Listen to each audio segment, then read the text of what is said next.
Eu até ia pedir a palavra, mas a vereadora Tatiana me representou, agradecer à equipe do urbanismo que está aqui. Com certeza, este projeto se foi construído com as entidades que assim têm as dificuldades diariamente, junto com a secretaria. Qual é o vereador que não tem profissionais que procuram, que muitas vezes tem dificuldade em certos segmentos, mas que não está na lei. A responsabilidade que se passa para os profissionais que assim procuram a secretaria é justa.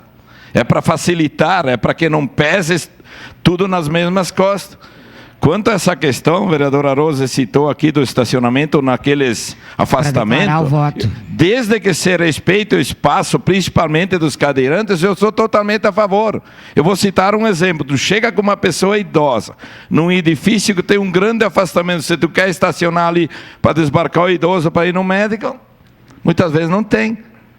Então, é para facilitar a vida das pessoas. Eu não vejo a minha opinião é respeito à sua, que um rebaixamento seja para prejudicar pessoas. Eu, ali embaixo, num terreno, tinha calçada de 4,5 metros. Sobrou para jardim, sobrou para o povo e sobrou para canteiro ainda. A responsabilidade sendo dividida com os profissionais, que assim atendem lá o construtor e junto com aquela do urbanismo, só vem a melhorar a vida das pessoas.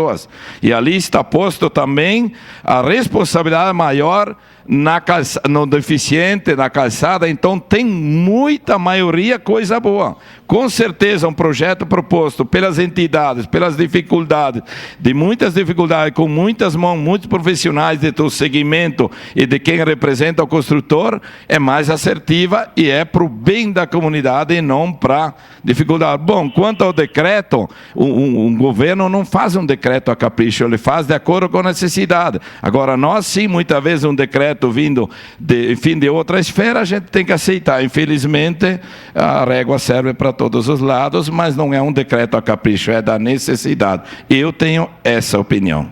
Voto favorável. Obrigada, vereadora. Declaração de voto.